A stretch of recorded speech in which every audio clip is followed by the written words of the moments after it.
Chers camarades, jeunes communistes et jeunes de France, bonjour à vous toutes et tous. Ce mois de décembre 2020, le PRCF et les JRCF, bien entendu, sont sur le pont pour célébrer, comme il se doit, le centenaire du Congrès de Tours, originellement 18e congrès de la SFIO, la section française de l'Internationale ouvrière,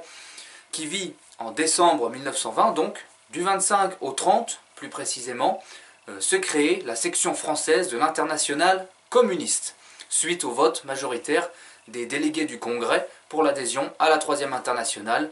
l'Internationale communiste fondée en 1919 par Lénine. Loin de constituer un simple anniversaire historique qu'il serait de bon ton de commémorer, le Congrès de Tours, 100 ans plus tard, est toujours d'une brûlante actualité. Face aux trahisons des réformistes en tout genre qui approuvèrent de jeter la classe ouvrière française dans la grande boucherie que fut 14-18, l'avant-garde des partisans d'alors, de l'adhésion à la Troisième Internationale,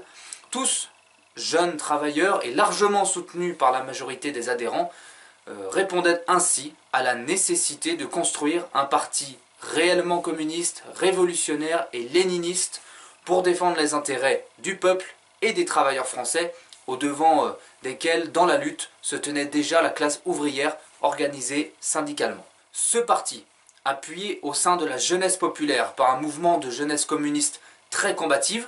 nous permit de lutter efficacement durant des décennies, tant pour faire reculer le grand patronat,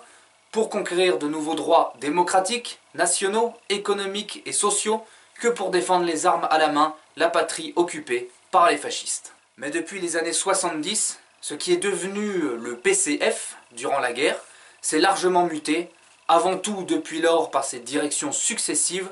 en partie europhiles, donnant sans cesse des gages à une introuvable Europe sociale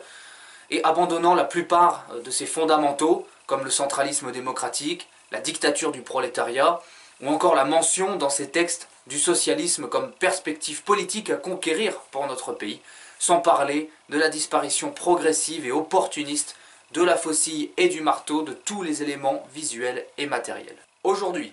la France, ses travailleurs et ses citoyens qui la font tourner jour après jour et nuit après nuit, manquent cruellement d'un parti communiste de combat, léniniste dans son organisation, dans ses pratiques et dans son comportement.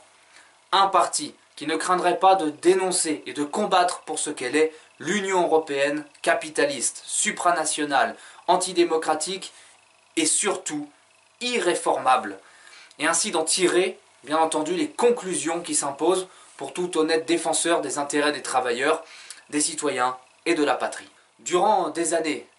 des camarades, sans qui rien ne serait possible aujourd'hui, ont entretenu dans notre pays la flamme du marxisme-léninisme, du socialisme pour la France et du communisme pour le monde, et ce, malgré les vents contraires de l'euro-mutation des dirigeants du PCF et malgré les tempêtes de la contre-offensive capitaliste planétaire depuis la mise à terre de l'URSS et plus globalement du camp progressiste et anti-impérialiste mondial. Les travailleurs, tout comme les capitalistes, font respectivement l'amère et la réjouissante comparaison, pour faire simple, entre l'époque où l'armée rouge stationnait à seulement 700 km de Strasbourg et entre l'époque plus actuelle de la funeste construction européenne et intégration européenne élargie. De même, font-ils encore respectivement la comparaison de classe et d'intérêt entre un PCF à 20%, ancré dans les quartiers, les entreprises, les villes et les campagnes populaires, et celle d'un PCF à 2,72% aux législatives de 2017, et dont un certain nombre d'éléments réformistes en son sein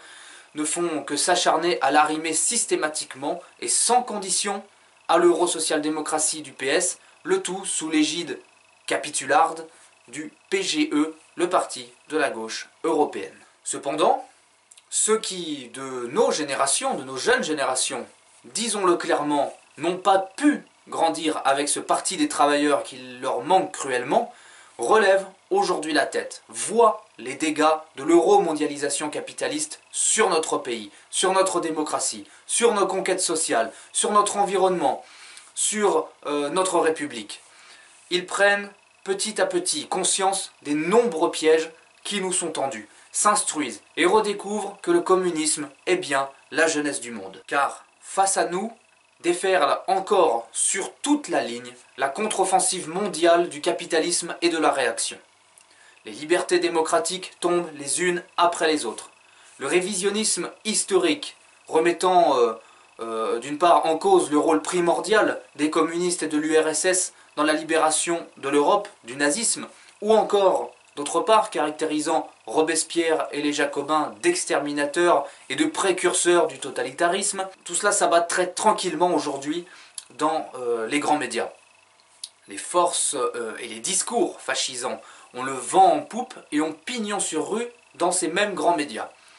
Les richesses produites par les travailleurs sont de moins en moins bien réparties, l'exploitation capitaliste s'accentue et les impérialistes oppresseurs des peuples mettent chaque jour un peu plus le monde au bord d'un conflit mondial possiblement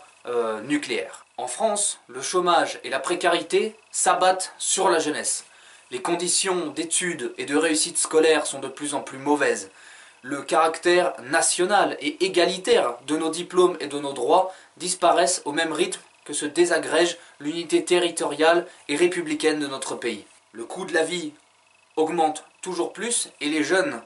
seuls ou en couple, sont toujours plus nombreux à solliciter la solidarité alimentaire. Les jeunes travailleurs, salariés d'aujourd'hui,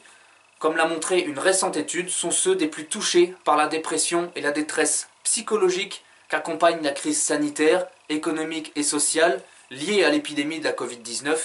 et surtout à sa gestion capitaliste catastrophique dans les pays de la mortifère Union européenne où dorénavant il ne fait pas bon vivre. Jeunes travailleurs et travailleuses salariés, étudiants, apprentis, en formation ou au chômage, jeunes communistes et progressistes de France, il y a urgence pour notre avenir et celui de notre pays à participer activement à la renaissance et à la reconstruction d'un grand parti communiste de combat et de son mouvement de jeunes communistes combatifs,